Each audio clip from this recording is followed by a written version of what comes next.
Hey guys, it is me, Kisame Unlimited. Today I am doing a monthly topic for you guys. I want to tackle is Yu-Gi-Oh! Dying. Don't forget to like the video. If you like the video, it makes the video more popular, and the more popular it is, the better off it is for me. So I'm at least being upfront and honest with you guys. So please like the video because it makes my day if you do. The first thing I think that's killing off most Yu-Gi-Oh! Players is the lack of knowing when a ban list is coming out.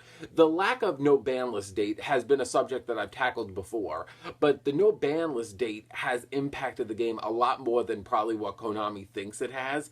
But a lot of Yu-Gi-Oh! Players like myself anticipated and enjoyed looking forward to seeing the ban list. One of my favorite qualities about having a ban list date was always being able to make predictions and giving overall opinions on the format of, what could be changed in it.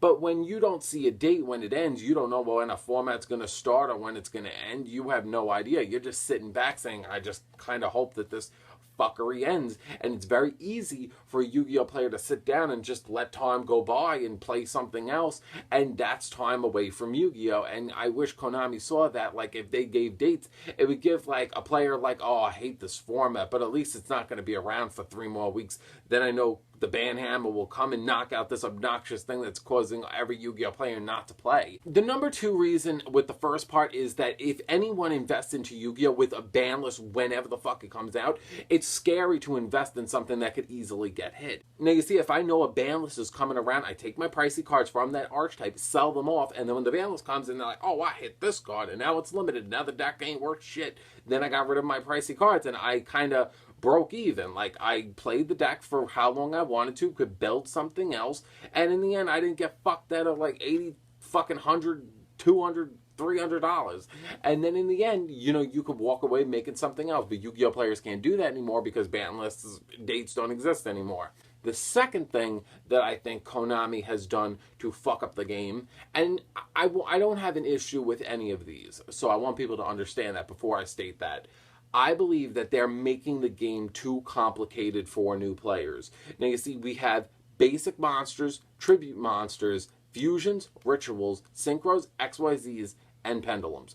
Personally, I think all the mechanics that they have made are good. Even pendulums, as much as people bash the mechanic and say, oh my god, that's obnoxious, I actually don't think there's anything wrong with pendulums. I believe there's something wrong with our trap cards, because I feel like if we had better trap cards to deal with multiple monster summons, we would be better off. But people don't want to hear that. People just want to bash the pendulum mechanic. You see, for me, when I introduced my boyfriend Yama, which you've seen on the channel before, he's 22 years old, and it took me a year to show him how to play the game and to really get to a decent level. But at the same time, any kid, let's just say the age of 13, 14, it's a lot to take in. It's a lot to see at face value, all these mechanics, and it's honestly very overwhelming. You see, for me, it doesn't feel like that because I played the game from the get-go. I've played ever since I saw Kaiba play Polymerization fusing to summon Blue Eyes Ultimate Dragon against Yugi on the rooftop.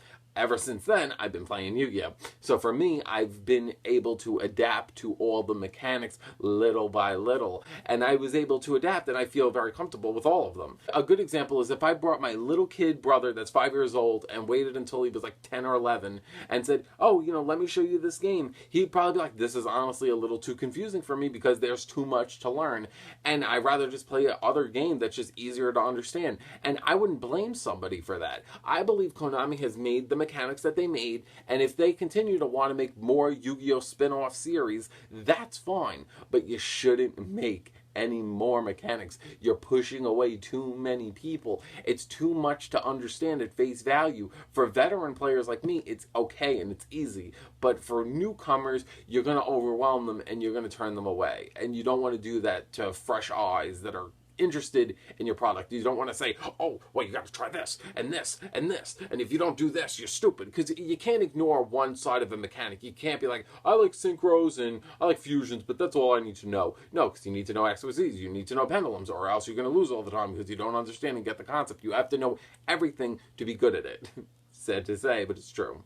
The third thing that I think Konami has kind of fucked up is that they have never made an online dueling system. They have seen in the Yu-Gi-Oh community that a lot of people enjoy the online dueling scenery and they just like it. I myself love dueling online and I don't want to duel in real life because I sometimes don't have the money, or I just prefer to duel a friend that's far away and I just prefer to do that. I just rather duel online than duel in real life, and that's just how I feel. But there are a lot of people that prefer dueling online, and they've never made it easy for us. They have never done it.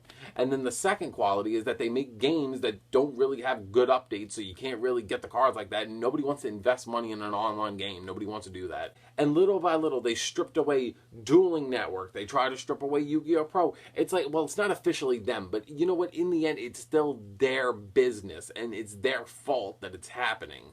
And at the end of the day, they could be a little bit more easier on it and just let, shit go flying under the radar and just not care. But they don't.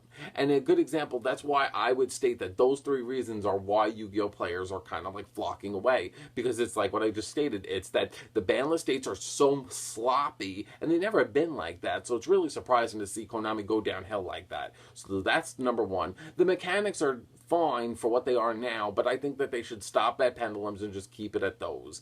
And then the last thing is that they never made an online dueling system, and they take hours away from us. And I feel like those three qualities are a little like enough for people to get up and walk away. If you have a reason why you think most people quit Yu-Gi-Oh, leave it in the comment section below. I will love to read it. I always like the comments that I think I agree with the most.